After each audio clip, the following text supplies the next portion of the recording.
Hello na familia, hongera sana kwa wale wote ambao mpo katika mfungo na wengine ndio chungu chao cha kwanza.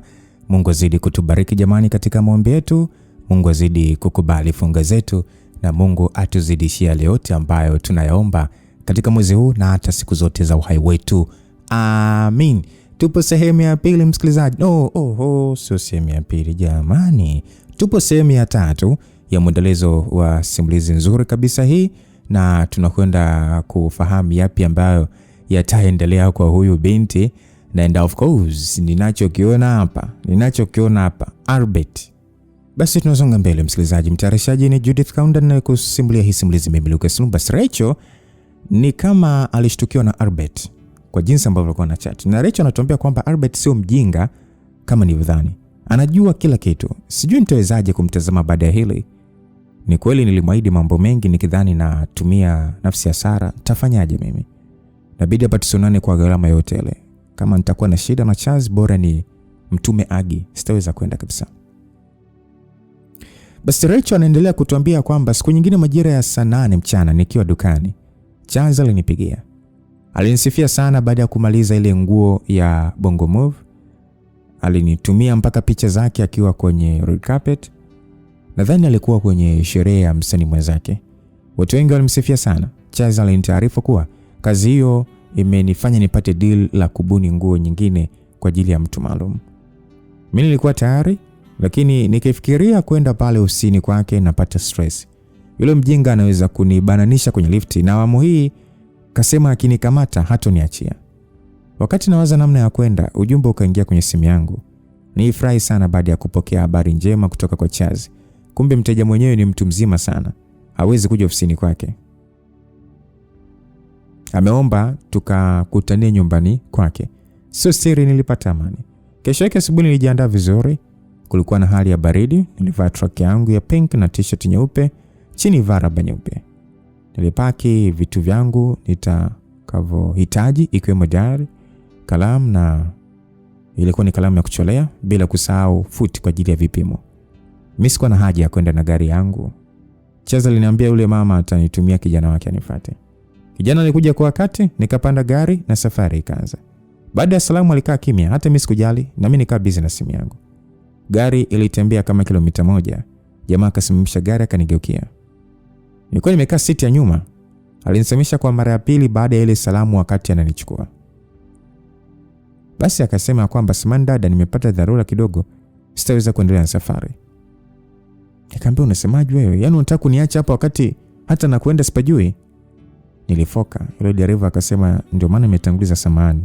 Nimepokea taarifa mwanangu ni mgonjwa na bado hajapelekwa hospitali. Nikasema pole sana, nisamehe kwa kurupoka. Akasema usijali, ngoja basi nimtafute mshikaji wangu atakayeweza kukupeleka. Namtumia namba yako, akifika tu hapa atakupigia. Nikasema okay sawa, wewe wahi tu nyumbani. Nilisema hivyo nikishuka kwenye gari. Tulikuwa tumetoka nje kidogo ya mji. Nilibaki nimesimama pale pembezoni mwa barabara. Hapakuwa na watu wanaopita zaidi ya magari. Hata nyumba zilionekana mbalimbali. Nilikuwa na hofu kila wakati nilitazama simu yangu nikitamani huyo mtu apige. Nijilaumu sana kwa nini sikuchukua namba zake. Labda ningemuuliza amefika wapi, ingeondoa hofu yangu. Nisimama pale zaidi ya dakika 10, hakuna anayenipigia. Sasa nilitoa simu kwenye pochi nikataka nimpigie Charles, nimueleze kilichotokea. Kabla hajapokea niliona gari aina ya V8 likisimama kando yangu. Nijicheka baada ya kugundua hiyo gari huwa anatumia Albert.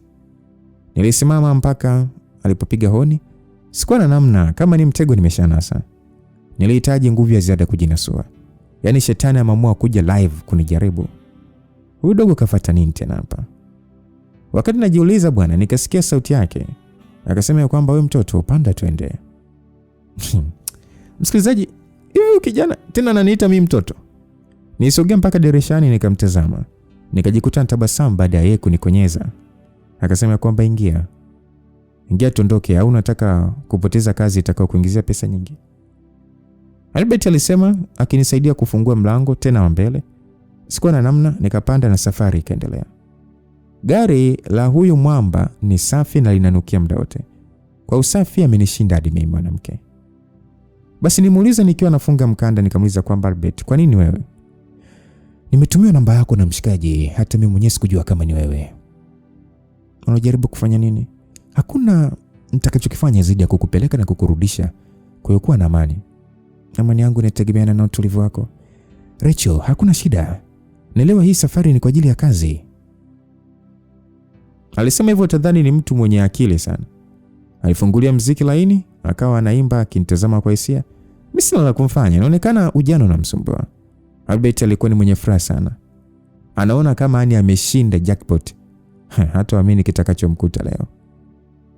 Hilo tabasamu litapotea lote baada ya kukosa alichokusudia. Tulifika kwa wakati, tukapokelewa na kukaribishwa mpaka ndani. Kumbe alikuwa ni mama wa msanii mkubwa tu wa Bongo Flava. Nina bahati ya kupata wateja vibonge, nadhani hao ndio huwa anawapatia sana. Yule mama alikuwa mkarimu na mcheshi sana. Nilimsikiliza anachotaka na mimi nikaweka ubunifu wangu. Tukapata kitu kizuri. Alipenda sana hatua ya mwisho na nichukua vipimo vyake nini. So baada ya kazi alitukaribisha mezani kwa ajili ya chakula. Wakati tunakula alikuwa anatupigisha stories za ujana wake huku akitutazama. Sijui aliona nini mtu mzima yule, akadhani mimi na Albert ni wapenzi. Acha aanze kutupa ushauri eti tusije kuachana, tuendelee kupendana kwa dhati.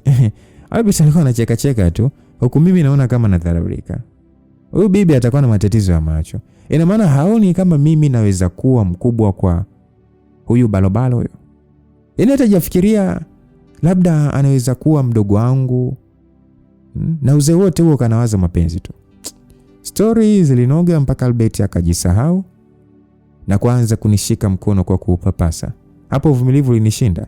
Nikamuuliza kweli yule mama ya kwamba mama, huo ushauri unamfaa huyu kijana mdogo. Mimi tayari nimeolewa. Nilisema nikitabasamu kama masiara vile. Yule mama akasema ya kwamba lakini unaonekana bado mdogo. Lakini usijali, huyo bwana wako akikuacha, kijana wangu huyu atasimama na wewe. Anakufaa sana. Alisema kwa masiara na kufanya wote tucheke. Naam, upande wa Albert anatuambia kwamba ilikuwa ni saa 6 mchana wakati tunaagana na mwanamke yule. Nilifurahia sana ucheshi wake. Tuliingia kwenye gari na safari ya kurudi ikaanza. Ni safari ndefu kidogo, nilitaka niitumie siku hii kuwa na huyu mwanamke. Nataka akili kwa kinywa chake kuwa ananitaka. Nimeamua kuwa serious na ushauri wa kaka. Nimesaini mkataba wa kazi Dar es Salaam. Nitaondoka baada ya siku 3, lakini sitaki kuondoka nikimfikiria huyu mwanamke. Yaani siondoke kinyonge. Nataka kumwachia kumbukumbu, hata nikiondoka awe anatamani nirudi. Hey Rachel, hivi hatuwezi kuact kama marafiki kwa leo tu? Siwezi kuwa na rafiki wa kiume wa umri wako. Yaani utanishauri nini sasa? Unanizidi miaka miwili tu. Lakini unajiona ni kama vile unaweza kuwa mamangu wakati bado ni binti mdogo tu. Albert, acha kunitania, mimi sionekani hivyo. Hata ujui umri wangu. So acha kubobwaja. Mtu mwenyewe muhuni tu, kila demu unayempata unajitambulisha kwa jina lingine. Inaonekana jina langu lingine umelipenda zaidi. Ruksa kulitumia. Kenzo. Kenzo ni zuri, lakini lina sound kama muhuni fulani hivi. Hili linakufaa sana. Kama mtu nikimdanganya ina maana na sababu. Ilikuwa kazi maalum na imeisha. Msikilizaji, nilisema hivyo nikisogeza mkono wangu kwenye paja lake. Rachel aliutoa mkono wangu akapotezea. Mimi sikutakiwa kuwa na haraka. Nilimuelewa na katabasamu. Alafu kwa maongezi yule mama, inaonekana ni wewe ulipanga mteja afatwe. Albert, hivi kwa nini umefanya hivi? Msikilizaji, kumbe demu ana akili. Alianza kunioje nikashindwa kuendelea kudanganya. Ni kweli nilitaka nipate muda na wewe. Kaka yako anajua kuswele? Hapana. Mimi ndio nilimchagua dereva akulete na nikamwomba kuache pale. Hata samini kama unataka kuniingiza kwenye matatizo. Kama kaka yako akijua hivi unajua kwamba mimi nimekwisha. Rachel ailalamika sana mpaka nikasimamisha gari pembeni nikamgeukia kumtuliza. Hapana Rachel, kaka hajui chochote kuswele. Najua umeolewa, mimi siwezi kukufanyia kitu kama hicho. Kiukweli ni hisia tu zinaniongoza, lakini sina nia mbaya wala mimi sitamani wachane na mume wako. Nahitaji kitu kimoja tu kutoka kwako Rachel. Unataka nini Albert? Penzi lako Rachel. Hivyo kijana unakichaa, si ndio? Rachel, hebu acha basi kufanya maigizo. Najua tu mwenyewe unatamani kuwa na mimi. Unaongea nini wewe? Nani kakwambia mimi nakutaka? Hao ni maneno unasema, lakini macho yako yanaonyesha kitu kingine. Alafu Rachel, hebu acha basi kunichukulia kama mjinga. Najua mimi nilikuwa na chati na wewe skule. Nilizungumza hivyo huku nikiendelea kumshika mwili wake. Alionekana kulegea, mimi nikaendelea tu kumchombeza. Uliniambia unavyojisikia ukiwa na mimi. Sasa kwa nini unakana hisia zako mwenyewe? Umesema wewe sio mjinga. Hata mimi sio malaya. Na zile message tu zisikupe uhakika kwamba eti unaweza kunifanya chochote unachotaka. Unasema kweli Rachel? Nilimsogelea zaidi, nikamshika kidevu chake, nikamuinua na kumfanya nitazame. Rachel aliutoa mkono wangu kwa mara nyingine na kusogeza nyuma zaidi. Yaani alisogea nyuma zaidi. Namaanisha, na usifikirie kwamba utapata chochote kutoka kwangu. Albert nimeolewa na mume wangu ana sifa zote za mwanaume ninayemtaka. Ya, mimi naelewa kwa nini unafanya hivi. Lakini najua mwili wako unanihitaji. Acha kutumia nguvu kubwa kunikatalia. Amini vyovyote vile, lakini weka hili akilini mwako. Rachel sio mwanamke wa kuchezea, ni mke wa mtu. Sawa dada, basi aishe. Nilinyosha mikono. Unajua msikilizaji, kitu ambacho mimi sijawahi kufanya kwenye maisha yangu ni kulazimisha mapenzi. Yaani mimi sijui kabisa yani. Umalidadi nilionao mimi siwezi kuforce kupendwa. Yaani hivyo sio vitu vyangu kabisa. Nilizoea wadada wenyewe ndio huwa wananishobokea. Ila Rachel alijua kuninyosha. Nikawa mdogo kama Peliton. Niliwasha gari na safari ikaendelea. Mara moja nilimtazama akiwa amegeuza shingo yake, anatazama nje. Hata siamini kama amenikazia kabisa. Haijawahi kutokea. Yaani hii ni mara ya kwanza. Sijui mwanamke wa aina gani huyo. Yaani ni mchoyo, utadhani aliwekewa hilo tunda ale peke yake. Sasa nitazama katikati ya mapaja yake. Nikaisha kumeza mate tu. Sasa msikilizaji, upande wa Rachel anatuambia kwamba safari ya kurudi mjini iliendelea. Nilikuwa natazama nje nikivuta pumzi na kuishusha. Nimetoka kumwambia Albert maneno magumu mpaka nahisi kuchoka. Kikweli mimi sikutegemea kama atanielewa na kuwa mstaarabu hivi. Anaitazami tena. Amevaa AirPods, anasikiliza muziki peke yake tu. Nadhani amenichukia sana, lakini ni heri nusu shari kuliko shari kamili. Nilifumba macho kama niweza kupata usingizi, maana safari ilikuwa bado ndefu. Nikiwa nimetulia, nilishtuka baada ya Albert kufunga breki ghafla. Niliamka kwa pressure, nikidhani tumepata ajali. Albert huku sasa akifungua mkanda, akasema kwamba sorry Rachel, nadhani gari imepata tatizo. Nilishika kifua changu nikiema kwa shida. Hapo nilikumbuka kumshukuru Mungu, maana nilishawaza ajali. Albert aliposhuka, alikwenda kusimama mbele ya gari. Akafungua bonnet ya gari na mimi nilishuka na kumfuata. Nilichokiona ni moshi tu. Hata ukiniuliza gari ina shida gani sijui chochote. Albert alizunguka kwenye buti ya gari, akarudi na box la vifaa. Alianza kurekebisha gari. Ilibidi sasa nisogee pembeni ya barabara chini ya mti. Maana lile jua la saa 8 lilivyokuwa linawaka utadhani yani yako mawili yanashindana. Albert, unatumia muda gani kulitengeneza? Niliuliza bila kufikiria. Alinitazama kwa sekunde, hakunijibu, akaendelea na kazi yake. Sasa nikaanza kwamba sasa amenuna nini huyu naye? Huyu kweli bado mtoto. Sawa, swali langu linaweza kuwa la kukera. Lakini mtoto wa kiume kununa hata ipendeze. Hapo niko kivulini, mwenzangu huko juani anapambana, gari liwake. Nilikuwa mimi nachezea simu na mara kadhaa nilikuwa namtazama Albert. Katika siku nimefaidi kumtazama ni hii. Nilimfaidi sana. Ngoja niwaambie ukweli. Huyu kaka ni mzuri bwana. Nijikuta nikitabasamu wakati namtazama. Alinivuruga zaidi pale alipovua t-shirt yake. Nibaki nimemtolea macho tu. Yaani nilihisi joto linapanda kwa kuangalia kile kifua kilichojengeka vizuri. Huyu mjinga anafanya makusudi sasa. Upande uliokuwa amesimama kama akiangalia mbele hivi anaweza kuniona. Nilienjoy sana kutazama kifua chake. Nijikuta na meze mate. Saa ngapi sasa nisijisahau, nimepotelea kwenye mawazo, kumbe alikuwa ananitazama. Paka akaniita ndipo nikajua ameniona.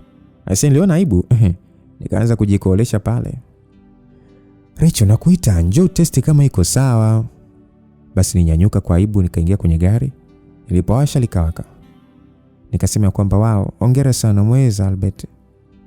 Nilisema nikifungua mlango wa gari, hata hakujali sifa nilizompatia. Sijamzoea hivi kabisa da. Kaamua kunikaushia mazima. Albert alikuwa busy anafuta suruali yake maana ilichafuka. Alikuwa amechafuka mpaka usoni. Nilijiongeza tu nikachukua maji ya chupa kwenye gari nikampelekea. Jaribu kunawa usoni umechafuka, nilisema nikimpa ile chupa. Alipokea na kwanza kunawa. Sawa alinao lakini bado uchafu haukuisha. Nikaamua kuchukua ile t-shirt aliyokuwa anajifutia nikaanza kumfuta usoni. Wakati huo sasa yuko kifua wazi na mimi sasa nimemsogelea karibu. Mapigo yangu ya moyo yalivyo na kelele yalipiga kwa nguvu sana. Niliendelea kumfuta kusasa na mtazama kimaba. Hapo sasa nimelegea mpaka macho. Nilitazama lips na macho yake alafu nikashuka mpaka kifuani. Nikaanza kumpapasa taratibu. Ndugu zangu msinilaumu, nilikuwa nimezidiwa na kama akijaribu awamu hii sitaweza kumkatalia. Nilipomtazama tena usoni, nikamshika nyuma ya kichwa chake, nikamsogeza karibu yangu alafu nikakutanisha midomo yetu. Nilihisi niko peponi. Nilikuwa nimefumba macho, nilishangaa mwenzangu atoe ushirikiano. Nikafumbua macho, nikakuta ananitazama tu. Nilihisi aibu sana, nikakimbilia kwenye gari. Nilikaa kwenye siti ya nyuma, nikijuta sana. Yaani ule ujasiri wa kukaa mbele haukuwepo tena. Rachel, uko sawa? Albert aliniuliza akiangalia nyuma nilipo. Nilitoa neno moja tu, samahani. Hii ndio ile wanaita kutesa kwa zamu. Mpaka sasa siamini kilichotokea. Usijali, hiyo ni hali ya kawaida, usio na hofu. Mimi siwezi kumwambia yote ulichokifanya. Na kuelewa, kuwa na amani. Mjinga ananifariji huku sasa ananicheka kimoyomoyo. Natamani kumpiga kofi la kisogo. Aliwasha gari na safari ikaendelea. Nilikuwa namtazama kwa hasira. Nimeshaona hii safari itakuwa ndefu sana. Natamani kufika haraka. Nilikuwa nimefumba macho na jitafakari huku machozi yananitoka. Nilifumbua macho baada ya Albert kusimamisha gari. Nilipotazama mbele niliona geti dogo jekundu. Niliuliza kwamba hapa ni wapi? Nilimwona Albert akishuka na kunifuata dirishani. Nisubiri kama dakika 5 hivi, naenda kuoga, siwezi kwenda mjini nikiwa namna hii. Wakati ameanza kuongea nilikuwa simtazami. Lakini aliposema hawezi kwenda namna hiyo ilibidi nimtazame. Kweli alikuwa amechafuka lakini nani anajali? Labda madem zake. Sawa, usichelewe sana na mpango wa kupita hospitali na isikuumwa. Nilimjibu nikitazama chini. Mimi sikuwa na ujasiri wa kumtazama usoni. Basi Albert akanijibu usijali. Alipiga hatua kulifuata geti. Alipogonga mlinzi akafungua na Albert akaingia. Nilipotazama vizuri lile eneo nikaona bango ilikuwa ni lodge. Nilitulia pale kama dakika 3, ujumbe ukaingia kwenye simu yangu, kuangalia alikuwa ni Albert. Nilifungua haraka nikasoma, aliandika kwamba Rachel, kuna begi dogo nyuma ya siti uliokaa. Nilifungua nichukulie fulana nyeusi uniletee. Hivi kijana akaamua kunidhalilisha. Yaani anataka mimi nikaone kifua chake nipagawe tena ama? Nilalamika nikasema kwamba anajua nenda kuoga. Sasa kwa nini hakuchukua mwenyewe? Huyu muuni anatembea na nguo kama mwanamke lo. Nilalamika nikifungua lile begi, kulikuwa kuna boxer 2 na fulana moja aina ya form 6. Nilimeza mate na kuzirudisha zile nguo za ndani. Sijui nimekuaje, yani ni kama nimerogwa, yani hata nguo yake inanisisimua. Kwa kifupi nilikuwa na washwa haswa. Na ili nikae sawa natakiwa kukunwa. Hii siku siwezi kuacha pite hivi. Leo mume wangu lazima afanye kazi ya ziada. Kama akikataa nitamfungulia gazeti la makosa yake. Mimi siwezi kuteseka na mume ninaye. Nawaza hayo nikiwa sasa nimekumbatia fulana Albert, nikinusa tu harufu yake nzuri. Yaani nahisi kuloana katikati ya mapaja yangu. Nilishuka kwenye gari, nikasogea mpaka getini. Mlinzi aliponifungulia nikamsalimia. Nikamwambia kwamba samahani, naomba umpelekee mgeni aliyeingia hapa mara ya mwisho. Niliona bora apeleke mlinzi nisije kumkuta kifua wazi nikavurugwa tena. Yule mlinzi akasema samahani, kazi yangu hapa ni usalama. Unaweza kupeleka mwenyewe tu. Huyu mtu yuko serious sana. Sikuwa na namna, nikaingia kwenye jumba lile kubwa. Mandhari ya pale yalikuwa ni ya kuvutia. Nilipofika mapokezi nilisalimiana na mtu huduma wa pale. Akasema kwamba pita kushoto chumba namba 18. Alisema yule mhudumu hata kabla sijamuuliza chochote. Nilishangaa, ina maana Albert kampa maelekezo huyo au imekwaje? Niliamua kupita kushoto kama alivyosema.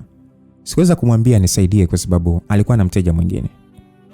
Nilitembea kwenye corridor, nikitazama namba mlangoni. Kila nilipokaribia kwenye kile chumba mwili ulikuwa unazidi kuchemka.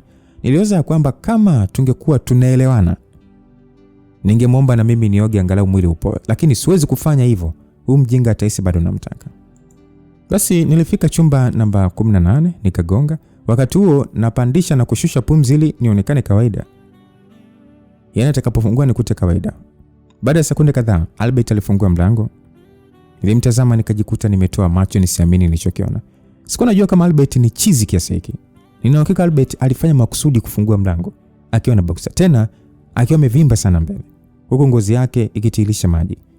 Nijikaza na kuigiza kama sijali, lakini kwa kweli akili ilikuwa haifanyi kazi. Kabla hata sijaelewa kinachoendelea, Albert alinivuta na kunibananisha ukutani, akifunga mlango kwa teke la nyuma.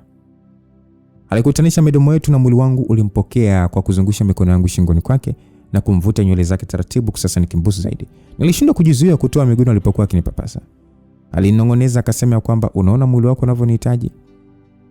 Alinong'ona hivyo sikioni mwangu na kuzidi kunichanganya. Mimi sikuwahi kufikiria raha ya kufanya hivi. Mume wangu hakunizoesha hivi. Na hata nilipokuwa nikiona kwa wengine mimi niliona ni kama uchafu tu. Yaani sikujua kama ni raha namna hii. Albert alikuwa ni fundi bwana. Alibusu shingoni, nilisani kama sipo kwenye dunia. Sasa alitaka kunivua lakini mimi, yani kwanza alitaka kunivua lakini akasita. Akasema kwamba Rachel, ni ruhusu tafadhali. Au sema utaki mara moja mimi nitakuacha uende.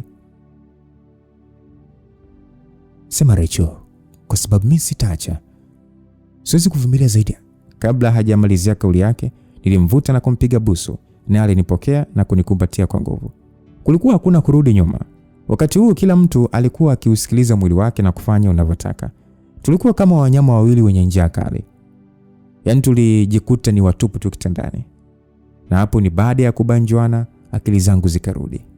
Nilipogundua nilichofanya hakikuwa sahihi, Albert alikuwa amenikumbatia kifuani. Yaani nilihisi sauti ikijirudia kwenye moyo wangu na nafsi ya kwamba Rachel, umemsaliti mume wako. Nilinyanyuka haraka na kukimbilia bafuni nikajifungia. Nilifungulia maji na kuanza kulia. Nilipoona machozi na majuto havinisaidii, basi nilioga na kutoka bafuni. Nilimkuta Albert kakaa kitandani. Bado alikuwa akinitazama kwa matamanio. Basi nikasema umenifurahisha sana, lakini hiki kilichotokea hapa kiwezi kujirudia tena. Albert, nahitaji ukae mbali na mimi. Naomba tu nisaidie hilo. Nilisema kwa sasa nikokota nguo zangu na kuanza kuvaa. Nisamehe kwa kuvunjia heshima. Hauna kosa lolote. Kama ningekataa usingefanya vile. Tulisahau ili na kufanya kama halikuwahi kutokea. Basi nilitoka na kumsubiri kwenye gari. Dakika chache baadaye Albert alitoka, tukaendelea na safari. Hakuna aliyemwongelesha mwenzie mpaka tunafika mjini. Nilifika nyumbani kwangu saa 2 kasoro. Nilipitiliza chumbani kwangu, nikaoga na kubadili nguo, na zile nilizokuwa nimevaa nilizificha mbali sana kwa sababu zilikuwa na manukato Albert. Nimejipulizia manukato yangu ili mradi mume wangu asisi chochote. Nilitoka na kumkuta mume wangu sebuleni akiongea na watoto. Alikuwa amewaletea zawadi. Sasa wakati Tina anashukuru kwa zawadi, babake alimkumbatia kwa hisia sana akimwambia anampenda. Kikweli tukio hili lilinishtua sana. Hata nilipomwangalia niligundua hakuwa sawa. Ni kama amekutana na tukio zito huko alikotoka. Niliomba tu lisiwe linanihusu mimi. Sasa nimuuliza Dafrola ya kwamba Sara yuko wapi. Flora akajibu kwamba amelala chumbani kwake, alisema anajisikia vibaya.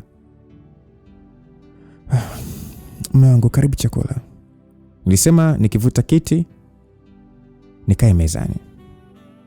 Mume wangu akajibu kwamba asante, endeleeni, sitakula leo. Mume wangu alisema hivyo akinipita na kuendelea kuelekea chumbani. Sasa niliomba nikasema, Mungu wangu naomba, Mungu naomba uniokoe. Najua nimekutenda dhambi Mungu. Najutia mno na sitaka nirudie, naomba uniokoe asiwe anajua kitu. Niliomba kwenye nafsi yangu, hata hamu ya kula ilipotea. Nilipoingia chumbani nilivua dera, nikaingia bafuni kuoga kwa mara nyingine. Nililia sana nikiomo. Sawa, nimefanya nilichotamani kufanya. Najua huenda hata kuna baadhi ya wanandoa wengine wanawake mmeshasaliti ndoa zenu, lakini mpo hapo mmekauka. Kwa hiyo sawa, huenda mimi nimefanya nilichotamani kufanya, lakini mimi sina amani, ni hofu tu imenitawala. Hata nguvu za kumsema mume wangu sina tena. Maana kama ni dhambi wote tumefanya, haijalishi ni mara ngapi. Nilipotoka bafuni nilimkuta amekaa kitandani. Hakuwa tena raha kabisa, jambo ambalo lizidi kunichanganya. Batina, uko sawa? Nilimuuliza nikikaa upande wa pili wa kitanda, wakati navaa pajama langu sasa. Nilimwona akinyanyuka akasogea nilipo. Hofu ilizidi kunitawala, nikajikuta hapa natetemeka, yani mikono ilikuwa inatetemeka tu, na hapo ni aliponisogelea zaidi. Peter alisema kwamba anakupenda sana mke wangu. Peter alisema hivyo akinikumbatia kwa hisia sana. Nilikuwa simwangalia usoni, lakini kwa sauti hiyo ni kama alikuwa akilia. Nilibaki na shangaa. Kwa nini anasema hivyo yani? Niliuliza tena kwamba mume wangu, nini kimekupata? Peter akasema hakuna kitu, nataka tu nikumbatie. Nikumbatie tu kwa nguvu, usiache tafadhali. Msikilizaji, nijisikia vibaya. Roho iliniuma mpaka machozi yalinitoka. Nini kimetokea? Au Albert alirekodi video na kumtumia? Au kumtumia message zetu? Au ni kitu gani? Yaani hapo na hata sielewi. Nilichofanya ni kumkumbatia mume wangu kama alivyotaka. Natamani kumwambia ukweli, lakini nashindwa nianzie wapi. Ni kweli nimemsaliti, ni kweli yule kijana amepunguza kiu yangu, lakini ilikuwa ni mwanzo na mwisho na kamwe siwezi kurudia. Tulikumbatiana pale zaidi ya dakika 15. Kwa mara ya kwanza mume wangu alinitazama na kunipiga busu kwenye paji la uso. Akaniambia kwamba haijalishi tutapitia kwenye matatizo kiasi gani, na kuomba baki na mimi. Haijalishi nini kitatokea, niko na mume wangu. Nilipojibu hivyo, alirudia kunikumbatia akisisitiza ananipenda. Peter aliniachia akaingia bafuni kuoga. Mnajua simuelewi huyu mwanaume ni sijana nini. Niko njia panda na haya mahaba anayonionyeshia mimi sijawahi kuyaona kabla. Nilipanda kitandani nikajifanya nimelala kwa sababu yani hata sikutaka niguse kabisa. Niliona simu yake inawaka. Ni kama ujumbe umeingia, lakini ni kama kaitoa sauti. Nilisogea na kuichukua. Nilitaka nikague, huenda nikajua kinachomnyima raha mume wangu. Nilipomaliza tu kutoa password, Peter alitoka bafuni. Nikarudisha haraka, nikarudi kitandani. Nilimsikia akipanda kitandani baada ya kuzima taa. Nilimuhisi nyuma yangu. Akanikumbatia na kuanza kunipiga mabusu shingoni. Huyu jamaa amekumbuka shuka kumekucha. Sasa alikuwa wapi siku zote kunifanyia hivi? Kikweli mimi sikumpa ushirikiano, ingawa aliusisimua mwili wangu. Nilihofia kama nitampa atagundua nimetumika. Nijikausha tu. Nilivyoona nazidi nikamgeukia. Nilimwambia samani mume wangu, niko period. Nilimdanganya hivyo. Nachompendea mwanaume ni muelewa sana. Aliniacha na kugeukia upande mwingine. Nijisikia vibaya, nikamkumbatia mgongoni tukalala. Nilipata usingizi kwa shida sana kwa sababu ya mawazo. Palipopambazuka nilikuwa wa kwanza kuamka. Nikamtazama mume wangu, alikuwa anakoroma tu. Niliamka taratibu, nikashuka kitandani, nilichukua simu yake, nikaelekea bafuni. Nitoa haraka password, mikono hapo inanitetemeka. Yaani hapa of course kwanza nikutana na jumbe nyingi sana kutoka kwa ule mchepuko wake.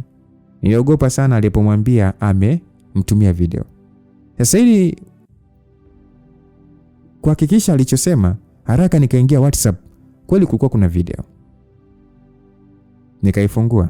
Nilichokikuta kilifanya miguu yangu ikose nguvu, nikakaa chini. Ni nini hiki Mungu wangu? Ina maana kosa nililofanya mara moja haya ndo malipo yake? Mbona mnihukumu haraka kiasi hiki? Nilishindwa kujizuia kulia kwa sauti. Nilia huku sasa nikipiga mikono yangu ukutani kwa nguvu. Nisikia sauti ya mume wangu mlangoni ikisema kwamba Martina, kuna nini mke wangu? Mbona unalia? Fungua tafadhali.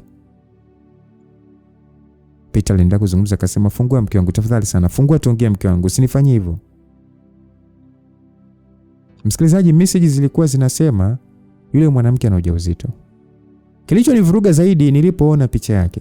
Niliogopa sana. Kumbe siku zote mume wangu anatembea na binti wa mchungaji. Na mbaya zaidi mama mchungaji anajua hilo na anashirikiana na binti yake kumshawishi mume wangu anipe talaka.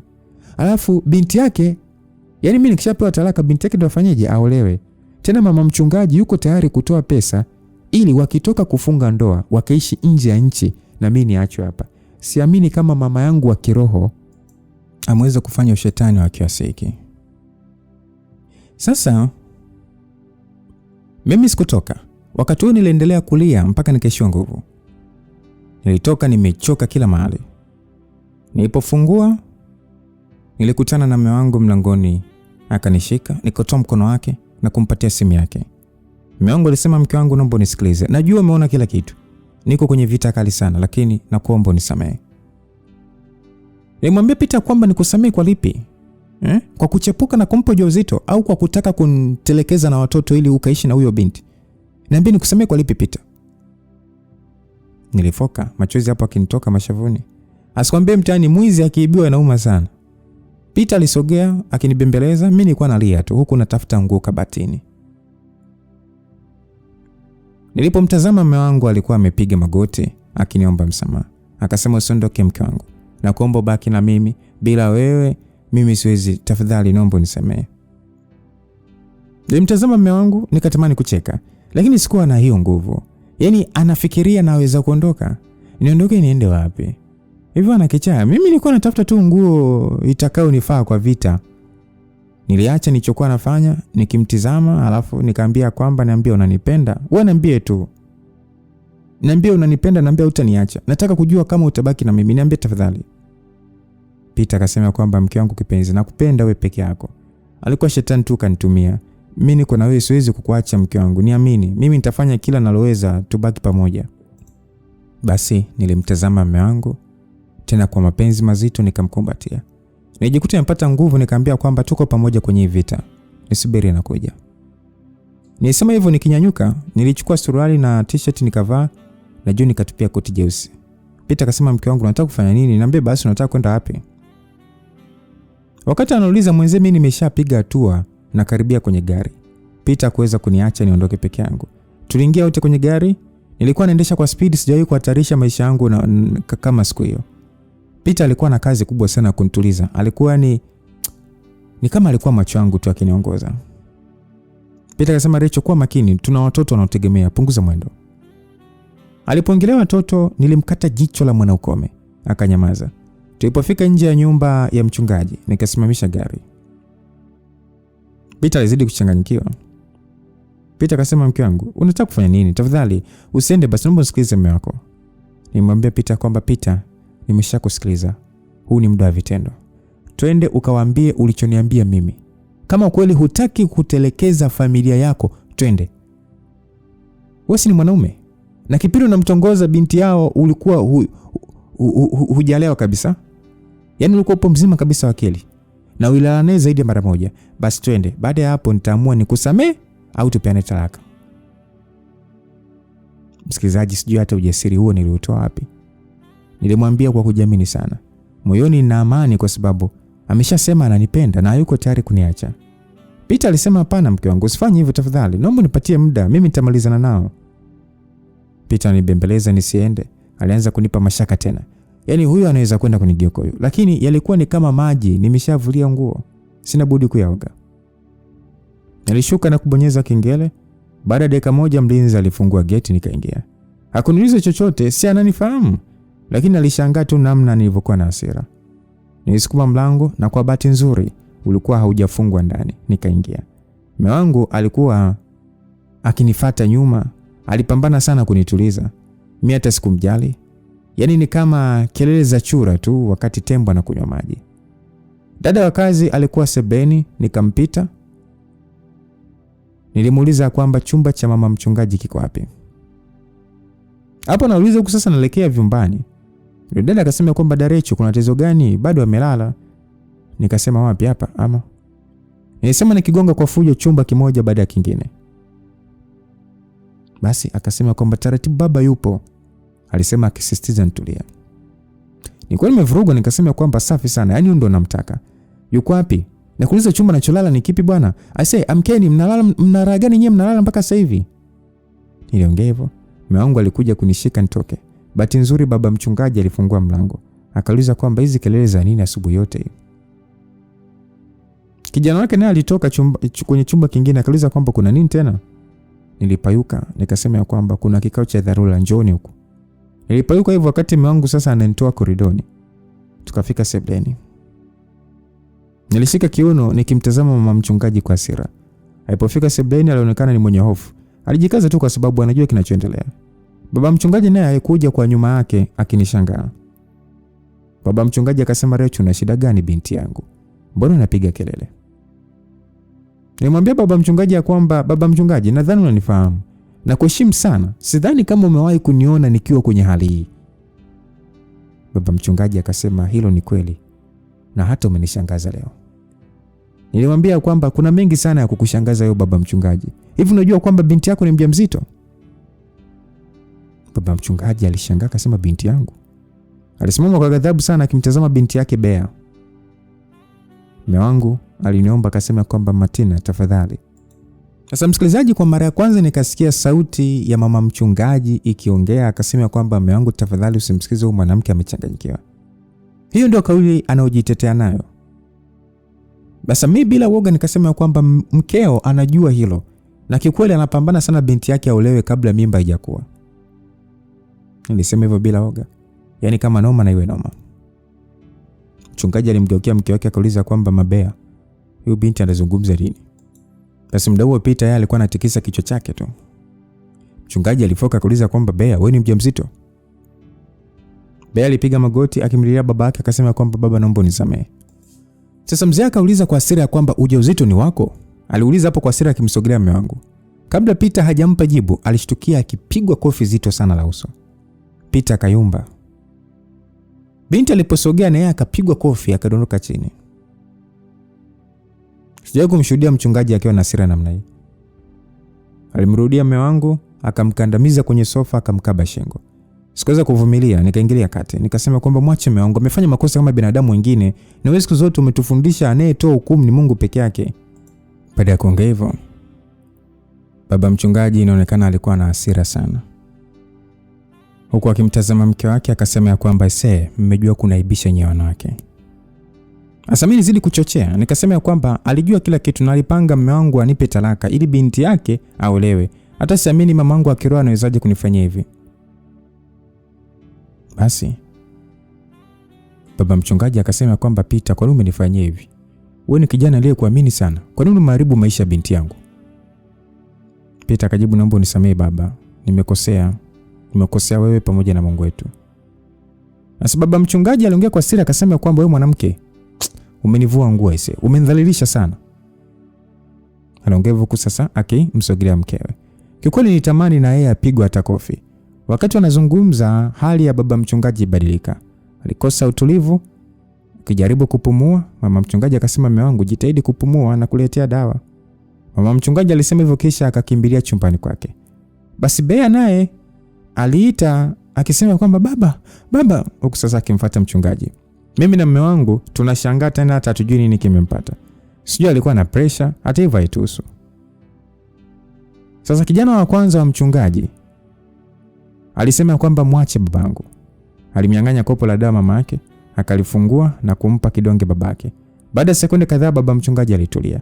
Yule kijana akamnyanyua baba yake na kutembea naye taratibu akielekea nje.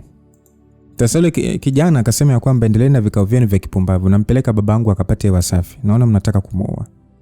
Mama mchungaji alimuita mwanae kwa jaziba, ambaye anaitwa Lamek, kwa sababu kupendezwa na kauli ya kijana wake. Nilimsogelea mama mchungaji nikamwambia kwamba lengo langu halikuwa kuwaumbua, bali niko hapa kuweka wazi jambo moja. Mume wangu kafanya kosa na mimi nimemsamehe kwa dhati kabisa. Hata hivyo nashukuru kwa ushauri ulionipa mara ya mwisho. Nimemuombea sana mume wangu. Pamoja na yote aliyopitia, ndoa yetu bado iko imara na hatuachani kwa sababu ni kama tumeunganishwa na Mungu.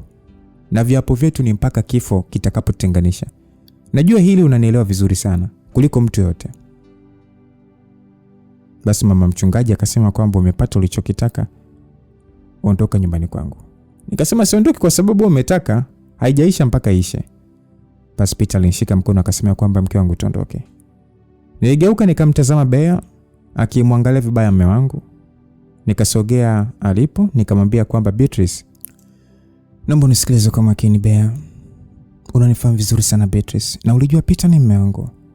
Umelala na mume wa mtu kwa muda mrefu, ukaona haitoshi ukambebea na mimba. Sijui ulikuwa unawaza nini kichwani mwako. Wewe bado ni binti mdogo sana.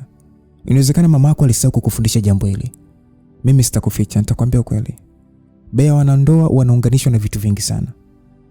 Kuambiwa unapendwa au kuhudumiwa haimaanishi anaweza kumwacha mke wake. Upo. Baada ya kusema hivyo, Bea alisema kwamba, nyamaza na uondoke nyumbani kwetu. Bea alipayuka kwa hasira akiwa ameshika kichwa chake. Nilimwambia kwamba tulia, dawa ikuingie. Na kuambia ukweli, alikudanganya. Kama uniamini muulize huyu hapa. Bea alimtazama Peter huku machozi yanachafua sura yake tu. Peter kwa masikitiko akasema kwamba naomba nisamehe Bea. Bea akasema kwamba Peter, siwezi nikakusamehe. Bea alivyoongea hivyo nikasema kwamba sio lazima umsamehe. Nikimsamehe mimi natosha. Mtu akwaye kukuomba umzalie ni kielele chako tu binti. Acha kutia huruma. Bea alivurugwa. Akasema ondoka hapa. Nikasema usijali, mtoto tutalea na wewe utaendelea na chuo. Sawa binti Basi mama mchungaji alimkaribia mume wangu akasema kwamba Peter, hebu naomba mchukue mwanamke wako muondoke nyumbani kwangu. Ametudhalilisha vya kutosha. Sasa nilimgeukia mama mchungaji nikasema kwamba umejidhalilisha mwenyewe. Ulitakiwa kuongeza maombi binti yako akae mbali na wanaume za watu. Bea akasema kwamba ondoka hapa, sitaki kuona, toka. Bea alisema sasa nalia, akinisukuma nitoke. Sasa Peter alikuwa akanishika mkono wangu. Aliniongoza kutoka nje, lakini kabla sijatoka nje niseme kwamba jambo la mwisho mama, nakuheshimu sana. Tafadhali usinijaribu tena. Nimeamua kuja hapa tu amalize. Lakini kama utaendelea, nina ushahidi hizi habari utakazo kutana nazo mtandaoni zitakuumiza sana. Ni habari gani? Sasa wewe endelea. Mume wangu tuondoke. Yaani nakwambiaje, kama utaendelea. Ngoja nikae kimya. Basi tuliwaacha mama na binti yake. Sijui kama watalaumiana au watapanga mipango mingine, mimi hayo hayanihusu. Tuingia kwenye gari na mume wangu aliwasha tukaondoka eneo hilo. Hatukwenda nyumbani. Baba Tina alipeleka sehemu nyingine. Huyu mwanaume ana akili sana. Alitaka nikamalize hasira zangu ndipo anarudisha nyumbani. Alichukua chumba tukaingia. Ilikuwa ni hoteli ya kisasa, hata vyumba vyake vilikuwa vizuri sana. Nikitazama kile chumba nikamgeukia mume wangu nikamwambia kwamba hapo ndipo ulikuwa ukimleta. Nilisema kitabasamu kinafiki sana. Akajibu hapana mke wangu, nimekuleta hapa tuyamalize. Nikamjibu najua hilo lakini nataka maelezo. Hapa ndipo ulipokuwa unambinua mtoto wa watu? Nilisema kwa ukali kidogo. Nikivuta zile shuka zilizokuwa zimepangwa vizuri. Nilivuruga huku nalia kwa uchungu sana. Peter alimbembeleza akasema kwamba basi mke wangu nisamehe. Basi alimbembeleza akiwa sasa amenikumbatia mgongoni. Niliishiwa nguvu kwa sababu aliibana mikono yangu. Nilibaki nalia tu. Akanikalisha kitandani, akanigeuza nimtazame. Alimfuta machozi akaniambia kwamba wewe ndio mke wangu. Nakupenda sana Rachel, tafadhali sana. Acha kufanya hivi. Najisikia vibaya kuona machozi yako. Niko hapa na wewe. Alisema hivyo akinikumbatia. Huyu mwanaume hajawahi kunibembeleza namna hii. Sijui nishukuru ili tukio kutokea, maana ni kama mume wangu amegundua thamani yangu. Na haya mapenzi anayonionyesha huenda nisingeyapata. Nilipotulia mume wangu alinivua nguo zangu taratibu, akanipeleka bafuni, akafungulia maji kwenye jacuzzi, akanikalisha mle. Maji yalikuwa ni ya uvuguvugu mazuri tu. Mwenzenu kwa mara ya kwanza niliogeshwa na mume wangu. Yaani kama penzi jipya vile. Alitoka na kuniacha bafuni. Nilimsikia akifungua mlango. Nilitamani kumwambia asiondoke, maana inaweza kuwa nilikuwa naota. Baada ya dakika 5 airudi, nilimsikia akiweka kitu mezani. Baada ya hapo aliingia bafuni. Nilipomtazama mkono wake mmoja alikuwa na glasi ya wine nipendayo. Sikuvunga. Nijikuta tu nimetabasamu akanipatia. Nilikunywa alafu nikamvuta akanisogelea nikampiga busu alafu nikamnyosha wine iliyokuwa mdomoni mwangu. Alipokea alafu nikamwona tabasamu tu huku akiangalia pembeni. Kwa sauti ya kudeka nikasema kwamba unanicheka. Mume wangu akasema hapana Rachel, umenishangaza tu. Nikasema Peter wangu, mimi napenda sana ukiniita hivyo. Nizidi kudeka huku sasa nimelegeza macho. Peter akasema kwamba kwa hiyo leo tufanye kama ndo tumeonana, si ndio? Yaani hatujuani kabisa. Nikasema kwamba sidhani kama nitaweza, ni bado najisikia vibaya. Nahisi kama hivi ndivyo ulivyofanya ulipokuwa na Bea. Tabasamu la Peter lilipotea, akasimama, alitembea mpaka ukutani akasimama na kuegemea. Mikono yote alikunja kifuani akanitazama, akasema kwamba Rachel, ni lini uligundua nina mahusiano na Bea? Siku ulipokuwa unamfokea baada ya kumuona na mwanamume mwingine. Nilishika simu yako ulipokuwa umelala. Niliumia sana nilipoona message ulizokuwa unamtumia. Nilikuwa najifuta maji. Peter alisogea nilipo akaninyang'anya taulo akaanza kunifutia maji. Huku sasa anaendelea kuniuliza. Akasema kwamba kwa nini ukuniambia chochote usiku ule? Niliogopa sana. Niliogopa kupoteza Peter. Ilionekana unampenda sana kuliko mimi. Nilisema nikichukua taulo mikononi mwake, nikaelekea chumbani. Peter alinifuata akasema kwamba kwa nini ulihisi ninampenda kuliko wewe? Ulimwonea wivu. Yaani ulifanya naye mambo mengi ambayo hukuwahi kufanya na mimi. Sio siri, nilimwonea wivu sana. Wakati mimi sikujua kama ni Bea, nilihisi ni mwanamke tu anayenizidi kila kitu. Nilionekana mjinga sana kwa sababu changamoto zangu za ndoa nilimweleza mama yake, nikidhani atanisaidia kuzitatua. Nilisema hivyo sasa machozi yakinitoka. Peter alinishika na kunikalisha kitandani na akakaa. Tukatazamana, aliushika mkono wangu na kuweka juu ya kifua chake, yaani sehemu ulipo moyo. Peter akasema kwamba nisamehe kwa kuchelewa kukuambia hili. Rachel, wewe ndio mwanamke wa maisha yangu. Haijalishi nilifanya nini, bado wewe uko hapa moyoni mwangu. Mtu akitaka kunitenganisha na wewe, labda autoe moyo wangu ndipo atafanikiwa. Msikilizaji, hayo maneno niliambiwa na mume wangu, tena akiwa ananitazama. Siku zote naishi mwenzenu, yani sijui kama napendwa hivi. Asante mchepuko, umefanya nione mapenzi ya dhati yanafananaje. Sasa ulikuwa hapa kuniambia maneno mazuri yote hivi. Kama ningekuwa najua unanipenda kiasi hiki, ningekuwa mwenye furaha sana. Peter, ulikuwa umenitenga. Baada ya kusema hivyo, Peter alisema hivyo, unajua wewe ni mzuri sana na ukinuna unapendeza zaidi. Peter alisema huku sasa akipapasa mkono wangu. Nikamwambia kwamba hata mimi sikujua kama una masiala hivi. Muda wote ulikuwa serious. Peter akasema sitaki uniogope tena. Haya, niambie nikufanyie nini? Nipo kwa ajili yako mama. Mimi nataka unikumbatie tu ukiwa umevua hilo shati. Nilisema kwa Deko. Peter akasema kwamba kuna kitu kipya nimegundua leo kwako mke wangu. Alisema huku akifungua mkanda wa suruali. Nilimshangaa, mimi nimemwambia shati, yeye anatoa suruali kabisa. Nilimuuliza umegundua nini? Peter akasema kwamba nidhani nimeoa mwanamke mpole na mshamba kidogo, kumbe Rachel wangu ni mkorofi sana. Umenifanyia bonge la tukio kwa mchungaji. Basi tulijikuta tunacheka alipokuwa anakumbushia fujo nilizofanya kule. Nikasema kwamba of course mimi ni mpole, lakini inategemea na jambo lenyewe. Kuibiwa mume sio mchezo. Peter akasema alafu unajua nimegundua nini kingine kwa mke wangu? Aliuliza akipapasa mashavu yangu. Nikasema nini hicho? Na mimi niliuliza nikipapasa kifua chake. Alitabasamu alafu akaniambia kwamba kumbe mke wangu ni mtundu sana. Sijui kwa nini hakunionyesha hilo tangu mwanzo. Alisema akinikumbatia. Mimi nikatulia kifuani kwa mume wangu. Alichokisema Peter kilinishangaza hata mimi. Kumbe na yeye anaona kama mimi. Ina maana wote tulikuwa tunategeana. Tulikuwa tunajifanya ni watakatifu kama yani hatujui mambo mengi. Tulikuwa ni wajinga kweli kweli. Sasa Peter akaniambia kwamba niambie nikufanyie nini malikia wangu. Peter alisema akinitoa kifuani akanitazama usoni. Kwa sauti ya kudeka nikamwambia kwamba nataka unibusu. Hata kabla sijamaliza vizuri kusema, Peter alianza kunibusu. Na hivi sasa nilikuwa na taulo tu. Peter aliweka pembeni na kunibusu mwili mzima. Huyu mtoto wa mama mkwe kumbe anaweza bwana. Anipa show mpaka nikasahau jana nilikutana na nini. Basi baadaye pale baada ya kukamilika hayo mambo kamilika. Kwanza makosa niliyofanya sababu ni yeye. Kama angekuwa ananilisha na shiba kama hivi, uroho ningeutoa wapi mimi?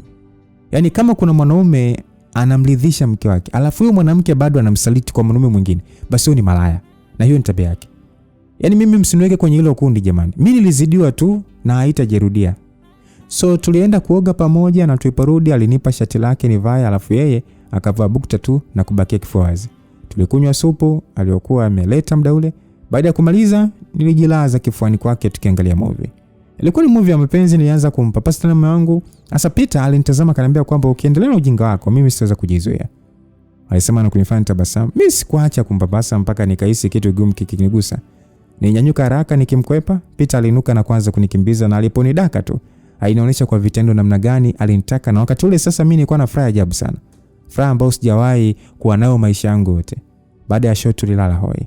Tulikuja kuamka saa 2 usiku. Peter alikuwa amenikumbatia utadhani naweza kumtoroka. Nijitoa taratibu, nikawasha simu yake, niliwasiliana na Flora ambaye dada wa kazi, akaniambia uko vizuri. Tuliongea pale nikakata simu. Tulipoingia bafuni kuoga, Peter hakuniacha salama. Baada ya kunishikisha ukuta, huyu mwanaume yani alikuwa ni ananinyima vingi walai. Issue leo ni ya kimataifa. Basi tulivaa nguo zetu pale, tukatoka hadi sehemu ya chakula. Tuliweka order, tukaendelea kupiga story. Baada ya kula, Peter aliendesha mpaka mjini kati pale. Bado kuna maduka yalikuwa wazi. Tuliingia kwenye duka moja zuri tu, nikachagua gauni fulani hivi chekundu fulani hivi. Kilikuwa ni kifupi. Tuliingia wote sehemu ya kujaribia nguo. Nilipokivaa, Peter alinitolea macho akasema kwamba wao, hivi kumbe mke wangu ni mrembo hivi, lakini hii nguo utakuwa unavaa ukiwa na mimi tu, umenielewa? Peter alisema akinipitisha, anapitisha mikono yake kiunoni. Sasa niliguna tu nikisema nimekuelewa. Tulitoka na kwenda upande wa nguo za kiume ambako nilimchagulia mume wangu suruali ya cadet ya kijivu, t-shirt nyeusi na raba nyeupe. Alipendeza sana. Tulitoka pale na kwenda disco. Hilo lilikuwa ni wazo langu. Tulicheza sana siku hiyo. Yaani kama ungetuona namna tulivyokuwa, unaweza kudhani ni wanachuo tena wapo kwenye penzi jipya. Kumbe ni familia. Kesho yake bata iliendelea. Tuliogelea na kusikiliza muziki. Zilikuwa ni siku 2 tulizofurahia maisha tukiwa peke yetu. Basi msikilizaji, tuamie upande wa Albert. Anatuambia kwamba mimi nimebobea kwenye kuwapotezea wanawake baada ya kulala nao. Na sina kawaida kumrudia mwanamke nikishalala naye. Lakini kwa Rachel nijikuta nikimtaka zaidi. Kila nikifumba macho picha yake na kile tulichofanya vinatawala ubongo wangu. Ninungunika nikisema kwamba Rachel, kwa nini hata unipigii simu kujua hali yangu? Ninungunika hapo nikiwa nimeshika simu yangu. Nimeshapiga simu yake zaidi ya mara 30, lakini hapokei. Na hata meseji zangu hajibu. Naumia kila nikikumbuka maneno ya mwisho aliyoniambia, eti tufanye kama hakuna kilichotokea. Hataki kuniona tena kwenye maisha yake. Hii kauli inaniuma mno. Sijui alinipa nini, nashindwa kumsahau kabisa. Kaka ameniponza, ni bora hata nisingemsikiliza na kuondoka bila kukutana na Rachel. Najutia sana. Ilikuwa ni siku ya pili tangu nilipokuwa na Rachel. Ilikuwa ni siku ya kuweka vitu sawa kwa ajili ya safari ya kwenda Daki kazi.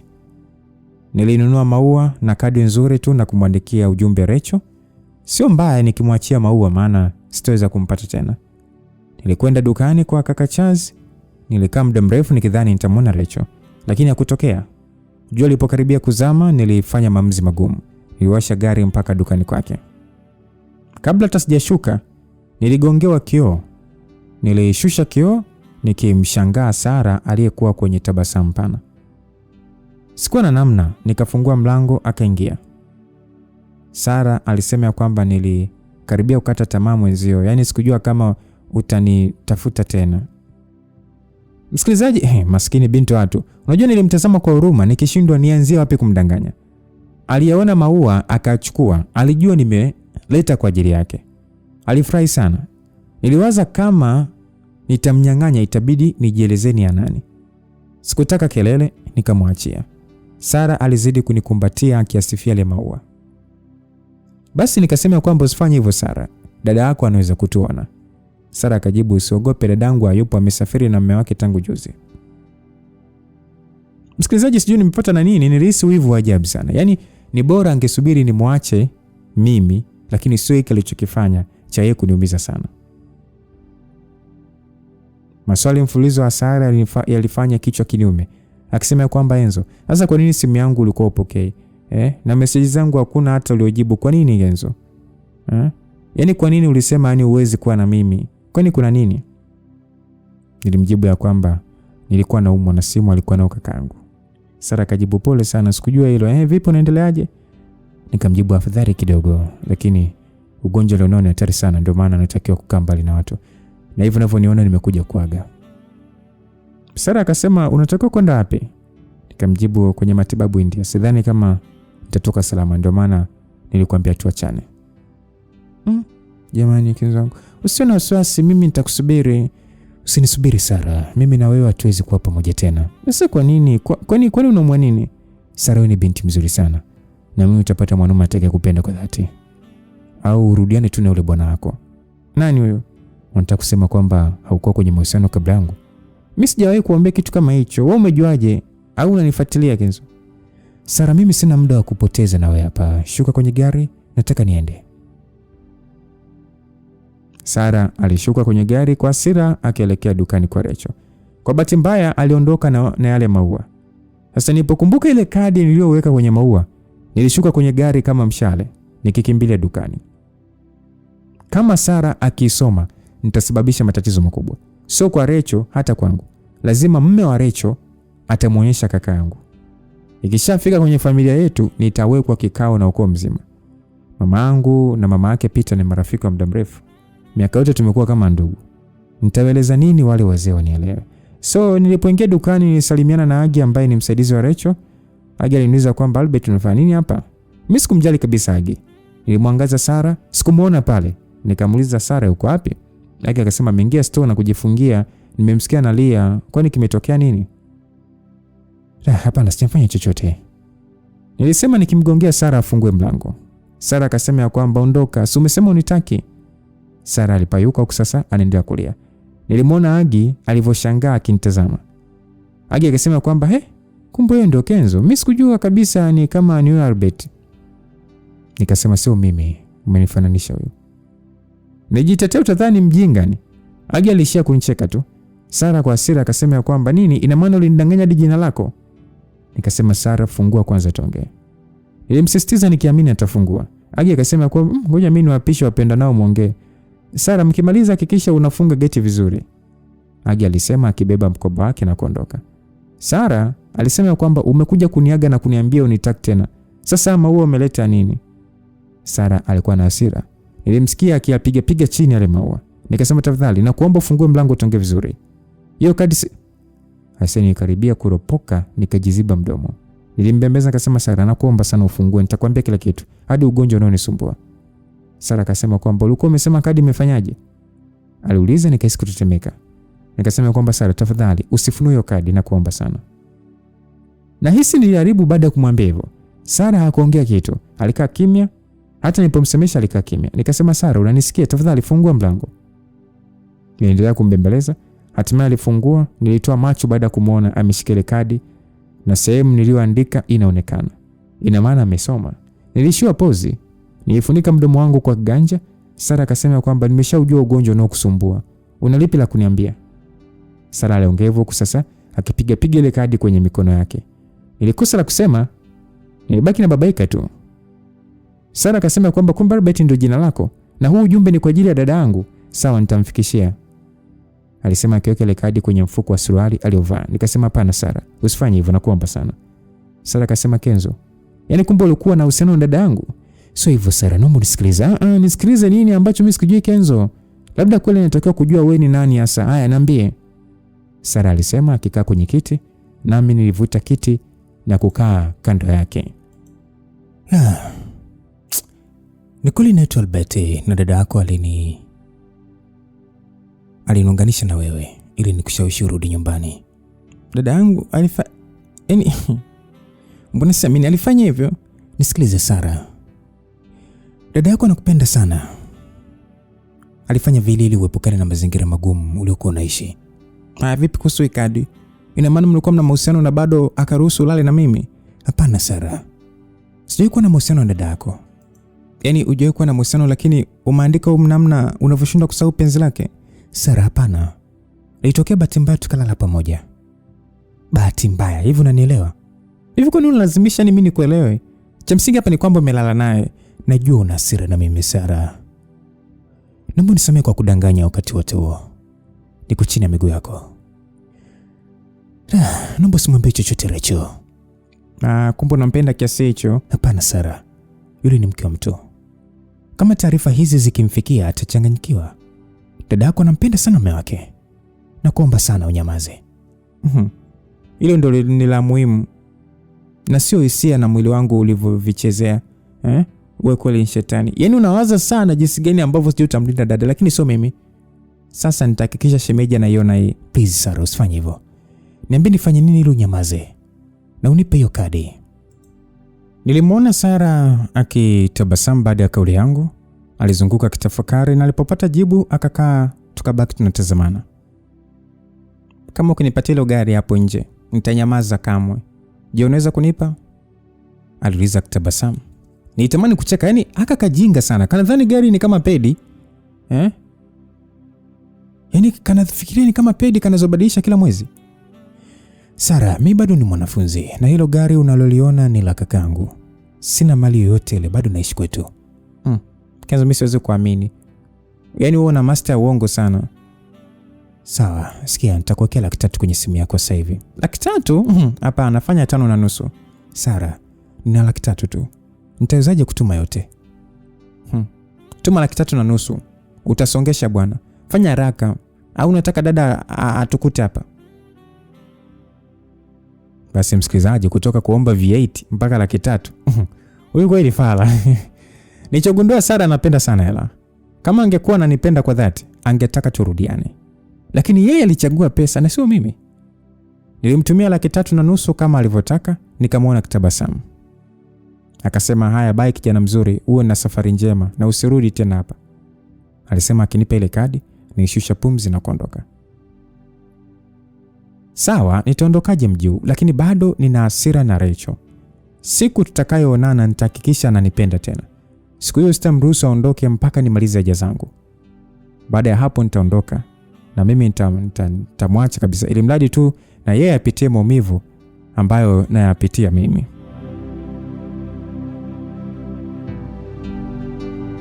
Basi msikilizaji, upande wa Rachel anatuambia kwamba baada ya siku 2 za kufurahia maisha na mume wangu, hatimaye tuirudi nyumbani. Watoto wetu walitupokea kwa furaha, walikuwa wametukumbuka sana, tuliwapa zawadi zao bila kumsahau dada Flora aliyekuwa na kazi kubwa kuhakikisha wako salama. Hata Sara nilimpa zawadi yake. Alionekana hayuko sawa. Hata zawadi hakuifurahia. Mimi sikumjali, najua atakuwa na mawazo baada ya kuachwa na Albert. Nilipoingia chumbani kwangu nijitupia kitandani. Nilikuwa na uchovu sana. Peter yeye alikuwa bado anapiga story na watoto wake. Nilipokuwa najigeuza kitandani, niliiona simu yangu. Nilitabasamu nikaichukua. Kumbe naweza kukaa siku 2 bila kutumia simu na maisha kaenda vizuri tu. Ilikuwa imezima, nilinyanyuka na kwenda kuweka chaji. Baada ya dakika 5 niliwasha. Nilipoiwasha nilikuta watu wengi wamenitafuta, akiwemo Albert. Nilishangaa baada ya kuona miskolo zake zikifika 30. Nilipoingia kwenye ujumbe nilikuta message 3 kutoka kwake. Nilisonya kwa nguvu nikasema kwamba kijana anataka kuniletea matatizo. Hasa kulikuwa kuna haja gani ya kunipigia hivi? Kwa sababu tu anataka kuniaga ama? Nilifuta message na miskolo zake zote. Kama ikutosha nikamblock kabisa. Kulikuwa kuna message za Sara pia. Mambo yake ni yale. Sara aliandika kwamba, "Dada, nisaidie, Kenzo anataka tena. Amesema nisahau kuhusu yeye. Dada, niambie nifanyeje? Kikweli nataka kuwa naye. Unaweza kuhisi mdogo wako ni michanganyikiwa, lakini hapana. Huyu mwanaume alikuja kwenye maisha yangu kama mkombozi. Alinijali na kunionjesha maisha ya kifahari ambayo nayatamani. Nipe mbinu dada, siwezi mimi kumwacha aende." Nilimwelewa sana Sara msikilizaji, na siku zote hicho ndicho anachopigania. Ndio maana nilishangaa nilipomkuta na Ali.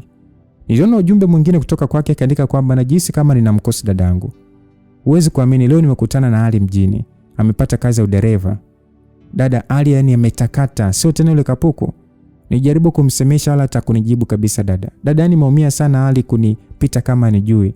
Nimegundua bado nampenda sana. Na mimi natamani kurudi kwake. Lakini inaonekana hawezi kunipokea kwa yale yote niliyomfanyia. Dadangu, bora tu rudi, napitia kipindi kigumu sana. Huku Kenzo ameniacha na bado Ali anitaki tena. Sara alimalizia kwa kuweka vimoji vya machozi. Hapo sasa nilielewa kwa nini alikuwa hana furaha.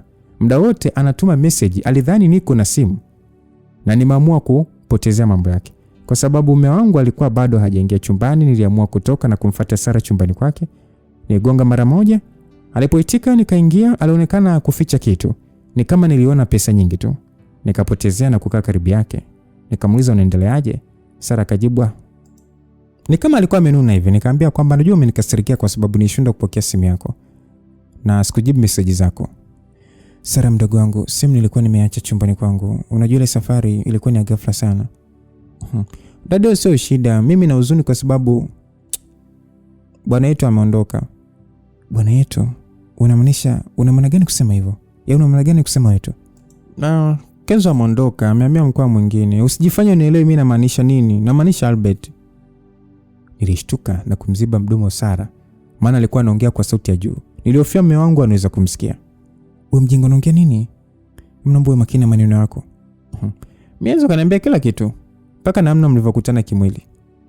Sara aliongea kwa kujiamini sana. Ase nilishiwa nguvu, nikakaa chini sakafuni. Nina hasira na Albert. Kama nikimuona naweza kumla nyama. "Amekwambia nini kingine?" Mimi niambia tu namna anavyokupenda na kutamani kuvunja ndoa yako ili akupate." "Sara, najua unasema haya kwa sababu una hasira na mimi, lakini sio jambo zuri kusema uongo." "Uongo? Kwa nini kudanganya wewe? Mimi nimechagua kuambia ukweli ili uwe makini. Kenzo ni mtu hatari sana. Kama aliweza tu kunishawishi nikaachana na Ali, ashindi kuvunja ndoa yako." Saremu, acha kunichanganya bwana. Albert hawezi kufanya hivyo. Kwa bado unamwamini kuliko mimi. Hivyo dada ina gani kwani? Ambaye au sita hata kuharibu maisha ya mdogo wako. Sara, mimi sijawahi kutamani kuharibu maisha yako. Ni vile tu hujaelewa vizuri jambo hili. Nielewe nini dada? Mimi nilikuwa nakuheshimu, kumbe na wewe ni malaya tu. Nilipata hasira nikashindwa kujizuia, nilimnasa kofi la uso. Wewe usijisahau. Eti kwa sababu na kusikiliza ndio uvuke mipaka yako. Kuwa na adabu, umesikia? Wewe ulifanya mpango nikachana na mpenzi wa maisha yangu. Mwanaume wa kwanza aliyempenda bila kujali hali yake. Ona sasa hivi ana maisha yake. Dada, mimi nakuchukia. Ni kama usingekuwa wewe sasa hivi mimi ningekuwa na hali na maisha yetu yangekuwa mazuri. Sara aliamua kuonyesha makucha yake. Alinifokea bila kujali kama mimi pekee ndiye hujitoa kila anapokuwa matatizoni. Amesahau kabisa ananipandishia kifua na kunitupia lawama zote bila uoga na kuniita malaya. Sara, hebu tulia, naomba unisikilize. Umeharibu maisha yangu, mimi siwezi kutulia bwana. Kwa unataka nini? Unataka nini sasa? Basi nilikuwa mkali. Alikaa kimya akinitazama kwa hasira huku sasa machozi yakimtoka. Nimekubali maharibu maisha yako. Haya, unataka kufanya nini Sara? Kama unataka ukamwambia shemeji yako huo ujinga, kaueleze. Twende nikusindikize. Nilisema nikishika mkono wake na kumvuta ili anyanyuke. Alijitetea akasema, hapana dada, mimi siwezi kufanya hivyo. Kama uwezi, kwa nini sasa unanijaribu? Usirudie tena kunipima uwezo wangu, sawa? Nilisema kwa ukali, nikausukuma mkono wake na kuuachia. Uko huru Sara. Unaweza kumwambia shemeji yako muda wote utakaotaka. Lakini ukishamwambia, hakikisha unaondoka kwenye nyumba yangu. Na usahau kama ulikuwa na dada anaitwa Rachel kwenye maisha yako. Nadhani umenielewa. Dada, mimi naomba tu nisamehe dada, mimi siwezi kufanya hivyo dada yangu. Unaweza Sara. Unajua ni binti mzuri sana kwa nje. Lakini kiuhalisia wewe ni mjinga na mwenye tamaa sana. Kwanza una bahati kupendwa na mtu kama Ali. Yule mwanaume anakupenda na anaweza kuvumilia madhaifu yako. Sara, wewe ni binafsi na mwenye tamaa. Umenitia hasara mara ngapi nikanyamaza? Nimekuvumilia kwa mengi sana mara ngapi? Usitaki niyataje yote? Sikuwahi kutamani kuvunja uhusiano wako na Ali. Yaani kama asingekuwa mama kuhofia afya yako na kuniambia nifanye chochote ili utoke kule, nisingethubutu kufanya vile nilivyofanya. Hata hivyo Albert alikuja kwa kweli tu urudi nyumbani. Na alipofanikisha akakuacha. Lakini wewe ndio ulimng'ang'ania. Mpaka ukaniomba nikusaidie kumrudisha kwako. Nilifanya hivyo kwa sababu nakujali, lakini mimi sikusita kukwambia Kenzo anakuchezea. Na wewe makini usije kumwacha Ali. Si nilikueleza wewe? Dada, naomba unisamehe. Sara, sitaki nikukumbushe unavyotakiwa kuniheshimu, umesikia? Sitarajii uropoke kama hivi tena. Msaada, dada, sitarudia. Okay, nitazungumza na Ali. Najua bado ana hasira na wewe. Lakini bado anakupenda sana. Na imani nitakusamehe. Dada, acha tu dada, mimi sitaji kukuingiza kwenye matatizo yangu tena. Mimi nahisi sio bahati yangu. Sasa hivi Ale na maisha yake mengine. Wewe, nimekwambia ile swali niachie mimi. Ale anaweza kunisikiliza kwa sababu hiyo kazi nilimtafutia mimi. Kwa anaweza kunisikiliza? Baada ya wewe kumfukuza hapa nyumbani siku ile, alionana na mimi na ndio tukazungumza yote, na mpaka leo unavyomuona yuko hapa ni kwa sababu nilizungumza naye na nikaona nimtafutie ile kazi. Dada, unasema kweli? Unajua bado siamini. Wewe amini. Ale anafanya kazi kwa shemeji yako. Dada, asante sana. Msikilizaji, yani Sara, hii ni tabia yake inayonivutia sana. Ni mtu anaweza kusahau matatizo kwa haraka sana. Tabasamu na kumbato alionipatia utadhani sio yeye aliyekuwa akinitukana muda mchache uliopita. Nirudi chumbani kwangu nikiwa hoi bin taban. Peter akauliza kwamba vipi mke wangu, nimesikia ukizozana na mdogo wako. Ana shida gani? Nikamjibu, nimechoka sana mume wangu, nahitaji kupumzika, nitakwambia kesho. Peter akasema, pole mke wangu, sogea hapa nikumbatie. Nitabasamu, nikavua nguo zangu na kupanda haraka kitandani. Peter alinipokea kwa kumbato baridi. Nijisogeza karibu zaidi, nikachukua mkono wake na kuzungusha juu ya mwili wangu. Kisha nikaambia kwamba napokuwa na wewe nikiwa mikononi mwako najihisi nimekamilika kabisa. Nasahau shida zangu, maumivu yangu na vyote kabisa ambavyo vinanipa matatizo vyote na visahau. Peter alisema, nakupenda sana mke wangu. Sasa msikilizaji, baada ya mwaka mmoja baadaye, mimi Rachel, maisha yangu na familia yangu yaliendelea vizuri. Uhusiano wangu na mume wangu ulikamilika zaidi. Yaani ulikamilika kwa sababu hakuwa na vipengele sana. Na hata baada ya Bea kujifungua, mume wangu alinishirikisha kila hatua. Haikuwa ngumu kumhudumia yule mtoto kwa sababu alikuwa akilelewa na bibi yake. Bea alimwacha kwao tangu ana miezi 6. So aliendelea na masomo yake na baada ya kumaliza alifunga ndoa na mwanaume mwingine. Babake alimsamehe na kumpa baraka binti yake. Hata mama yake alifurahi sana na kuacha kunichukia. Kifuruga wangu Sara alisamehewa na Ali kwa sababu dini zao zilikuwa tofauti, walifunga ndoa serikali. Mimi na Peter tulikuwa mashahidi wao. Ali kijana mwenye akili nyingi alimfungulia duka la vyakula karibu na wanapoishi, huku yeye akiendelea na kazi yake. Alikuwa kijana anayejituma sana. Peter alimwamini na kumfanya mtu wake wa karibu sana. Kikweli mdogo wangu Sara alitulia na akapata na ujauzito. Siku moja nikiwa dukani kwangu naendelea na kazi, simu yangu iliita. Nilitabasamu na kupokea. Alikuwa ni Vanessa, ndo aliyepiga. Vanessa akasema kwamba dada, kesho ni mahafali yangu lakini wewe mpaka sasa hivi hujafika. Nilimwambia mdogo wangu kwamba nisamehe sana, nitachelewa lakini lazima nihudhurie, sawa? Vanessa akasema sawa dada, nakutegemea. Basi Vanessa alikata simu. Alionekana mwenye wasiwasi. Alihisi naweza kumtelekeza katika siku yake muhimu. Basi nilinyoosha ile nguo niliyokuwa na shona huku nikiacha tabasamu. Nikasema kwamba na imani ataipenda sana. Nilisema nikimtazama mume wangu aliyekuwa amekaa pembeni yangu. Peter alinimwagia sifa akasema kwamba ni nzuri sana, bila shaka itampendeza.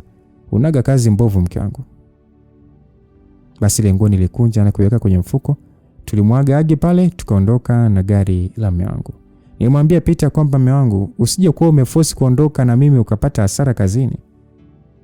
Nilimwambia Peter alikuwa makini barabarani. Peter akasema sio na hofu, nimemwachia hali asimamie wafanyakazi. Anajua cha kufanya. Kama kutatokea changamoto yoyote basi anajua cha kufanya. Nikasema sawa, hata hivyo naipenda kampani yako. Natamani tufike nione Vanessa atakapofurahia surprise tuliyomwandalia. Peter akasema usijali, uko na mimi, hakuna kitakachoharibika. Niliwasha muziki tukaendelea kufurahia safari yetu. Tulifika Dar saa 5 usiku. Tulikuwa tumechoka sana. Tulifikia kwenye hoteli iliyokuwa karibu na chuo anachosoma Vanessa kwa sababu ilikuwa ni usiku, hatukutaka kumsumbua Vanessa kwa wakati huo. Tulichukua chumba. Wakati mume wangu sasa akiweka oda ya chakula, mimi nilitangulia kwenye chumba tulichopewa. Nilifika nikavua nguo na kuingia bafuni. Nilitoka na kumkuta mume wangu ameleta chakula. Alikwenda kuoga.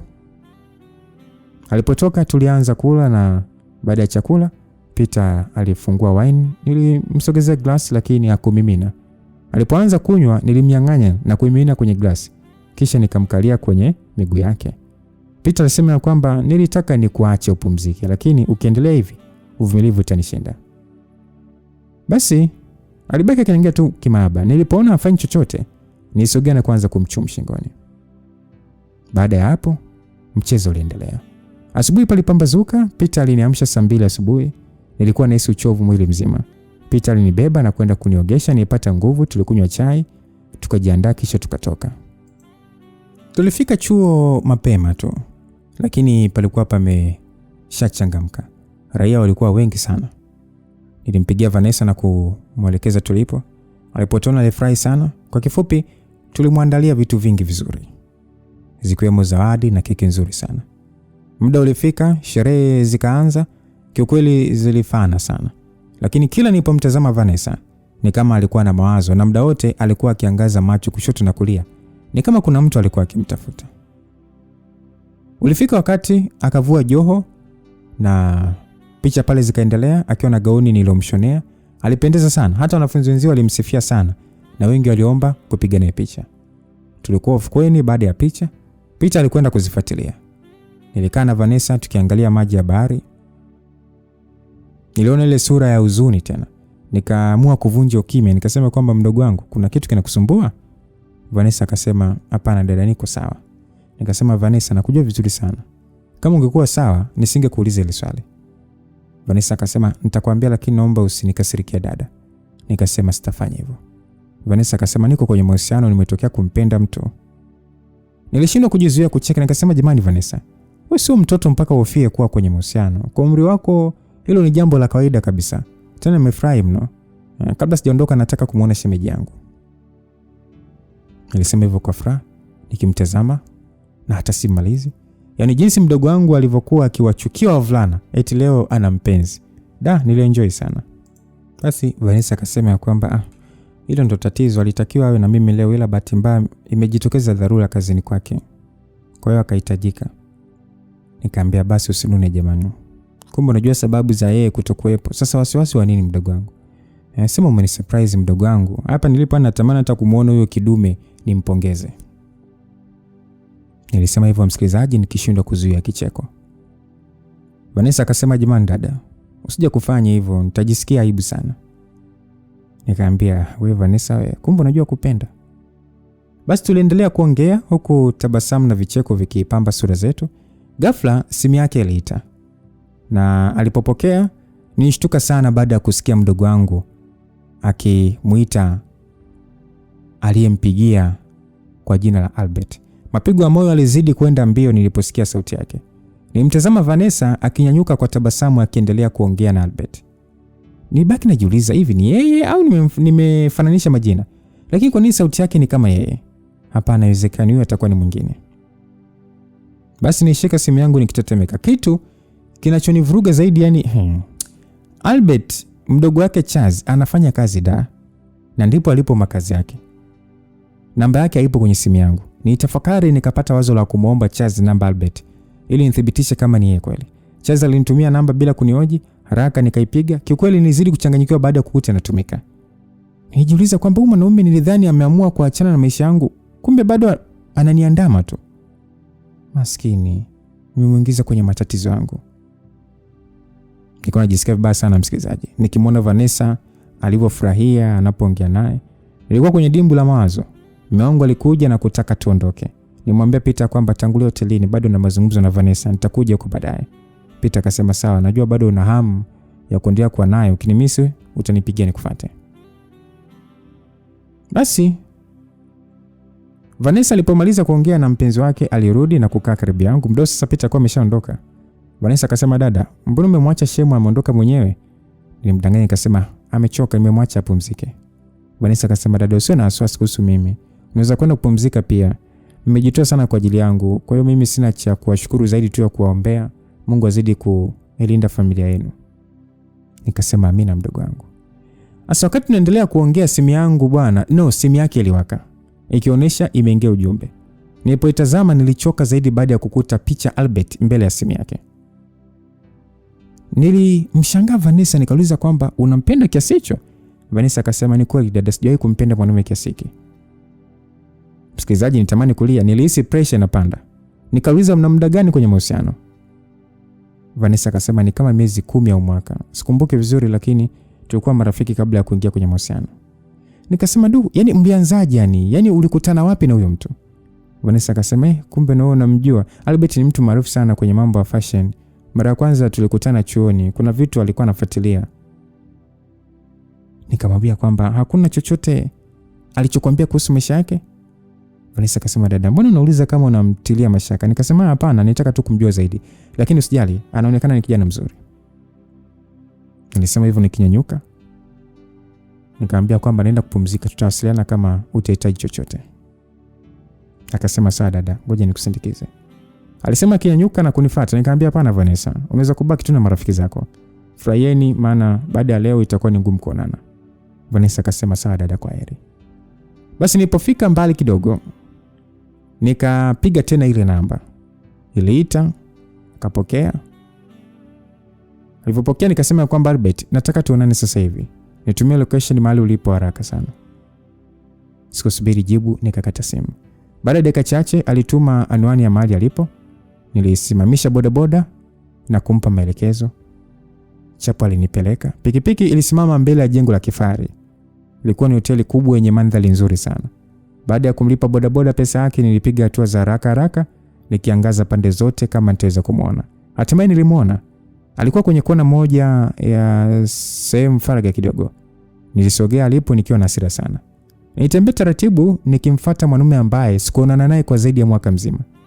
Yuko vile vile, tofauti niliyoiona ni mtindo wa nywele zake tu uliomfanya aonekane mkubwa kidogo. Mwanamume niliyeamini nimetengana naye, kumbe bado alikuwa kwenye maisha yangu. Nakumbuka neno la mwisho nilimwambia kwamba tulichofanya ni makosa na hakiwezi kujirudia. Afanye kama hakuna kitu kilichotokea kati yetu. Nidhani alinielewa, kumbe nijidanganya. Oh Rachel, habari za siku? Alinisalimia baada ya kumfikia na kusimama mbele ya meza. Alinitazama kwa tabasamu huku sasa akinywa juice kwa mrija. Kwa upande wangu mimi sikuweza hata kujaribu kutabasamu. Yaani nikimtazama nahisi hasira tu, kifuani kilikuwa kinapanda na kushuka. Ili kumuonyesha nimechukizwa na alichokifanya, nichukua glasi ya juice aliyokuwa anakunywa nikamwagia kifuani. Alinyanyuka haraka sana, tena akilalamika. Mimi nivuta kiti, nilikaa nikamtazama anavyohangaika kujifuta. Sasa alishangaa akasema kwamba umefanya nini? Hilo swali jibu wewe kwanza, umefanya nini? Aya njoo nipige mpaka hasira na chuki yako kwangu ishe. Nilisema bila kuhofia anachoweza kufanya. Hakujibu wala hakunifuata. Ninyanyuka nikamsogelea bila woga. Nikamwambia kwamba unajua nini? Stahili kwa binadamu wa kawaida. Unatakiwa kuishi porini wale kwa wanyama. Alinishika na kunikalisha kwenye kiti, wala hakuonyesha kuchukizwa. Hakuonyesha kabisa kukasirika baada ya mimi kumwagia kinywaji. Usiseme hivyo Rachel. Hata mimi najutia sana. Kikweli sikufanya makusudi kutembea na ndugu wote watatu. Hongera sana. Umepata ulichokuwa unataka. Kwa nini mwanaume aina gani?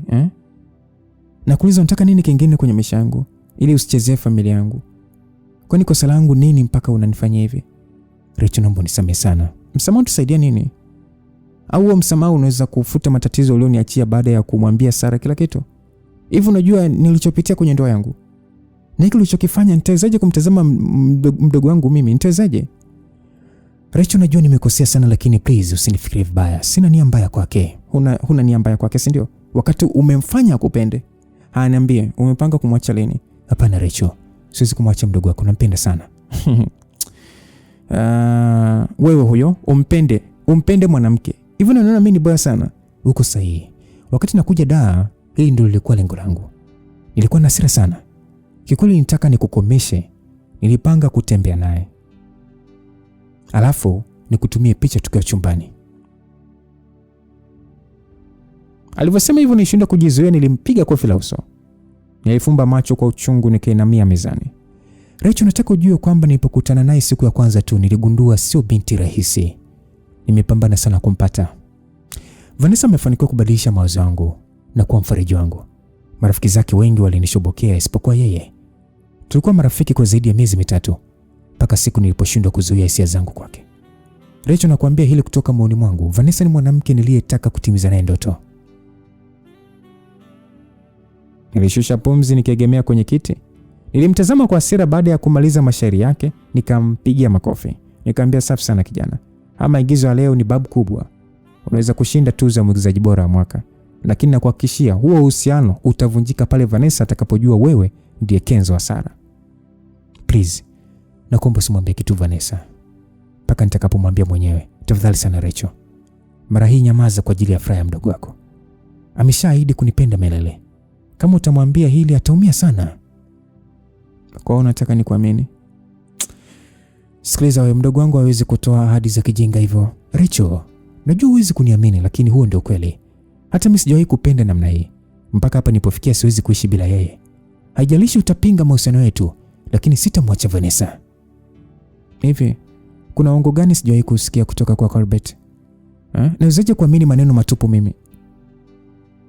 Nilimwona Albert akitoa kitu mfukoni, akiweka juu ya meza. Kilikuwa ni kibox kidogo. Ninyosha mkono na kukichukua. Baada ya kufungua nilikuta pete iliyopambwa na kitu cha Tanzanite ya blue. Nilimtazama Albert nikitaka aseme jambo. Nimepanga kumvalisha kabla hajarudi Morogoro. Tafadhali naomba uniamini kwa mara ya mwisho. Nataka kumpa furaha mdogo wako. Alisema akiwa vile vile kapiga magoti. Hivi kumbe yuko serious? Kikweli alifanya nishusha hasira zangu. Basi nikampiga kofi la mgongo na kumwambia nyanyuke. Albert, nataka uniahidi hautamuumiza mdogo wangu. Na kuahidi, yaani nitampenda na kumlinda maisha yangu yote. Basi tuliachana pale, mimi nikarudi hotelini nikiwa ni mwenye furaha sana. Hata mume wangu aligundua hilo. Sikuwa na sababu ya kumficha, nilimuuliza kuhusu mchumba wa Vanessa. Peter alifurahi sana alipojua ni Albert. Kesho yake Albert alikuja kwenye hoteli tuliofikia, akanishirikisha wazo lake la kuandaa sherehe ndogo ya kumvisha pete mdogo wangu. Mimi na mume wangu tulimuunga mkono na kuandaa kila kitu. Albert alalika marafiki zake na hata Vanessa. Nilimwambia hiyo sherehe ni kwa ajili ya kumpongeza baada ya kuhitimu. Na yeye akaalika marafiki zake. Ilikuwa ni siku ya furaha zaidi kwa Vanessa baada ya Albert kumvisha pete. Maneno ya Albert baada ya ombi lake kukubaliwa, alisema ya kwamba maisha yangu hayakuwa rahisi mpaka nilipokutana na wewe. Vanessa, umebadilisha maisha yangu. Wewe ndiye mwanamke niliyetaka kuwa naye na kupenda sana Vanessa. Basi walikumbatiana. Wakati mziki wa taratibu ukipigwa, nilinyanyuka na mume wangu pale naye alinyanyuka, tukaanza kucheza pamoja. Tulihamasisha na wengine kucheza, wakiwemo wahusika wenyewe. Basi kesho yake tulirudi Morogoro na Vanessa. Haikuchukua muda ndoa yao ikatangazwa kanisani. Nilizungumza na Sara, nikamweleza kila kitu. Hakuwa na shida tena. Hata hivyo alikuwa akitarajia kupata mtoto na Ali. Maisha yao pia yalikuwa mazuri kwa upande wao. Baada ya miezi mitatu Albert na Vanessa walifunga ndoa, ilifana sana.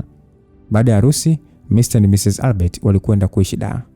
Kumbe kwenye maisha ya msikilizaji, inawezekana kukawa na siri nyingi. Vanessa hakuwahi kujua kilichotokea mpaka pale mimi na Sara tulipoamua kumwambia ukweli. Ni baada ya miaka 4. Siku ambayo tulikwenda kumtembelea nyumbani kwake Dar es Salaam kwa ajili ya sherehe ya kuzaliwa binti yake, ambaye alikuwa anatimiza mwaka 1. Sherehe ilipomalizika tulikunywa sana. Wakati tunamwambia tulikuwa kama tunapiga story tu. Ilikuwa moja burudani kwa sababu hakuna aliyekuwa akiumia tena. Tulicheka sana baada ya Sara kutusimulia namna alivyomwambia Albert ampe gari. Alafu akaishia kupewa 3.5. Msikilizaji, na hapo tumefika mwisho wa hii simulizi yetu ambayo imetayarishwa na Judith Kaunda. Na mimi nilikusimulia ni Lucas Lumbas. Niseme tu Mungu aendelee kutupatia afya njema, na katika mwezi huu atukubalie funga yetu. Na nikuombe sana, unapokuwa unaendelea kufunga usisahau kuomba, na unapokuwa unaomba jitahidi sana kuamini ya kwamba hayo unayoyaomba tayari yameshatimia. Sawa Yes. God be with you. Till we meet again. Bye bye.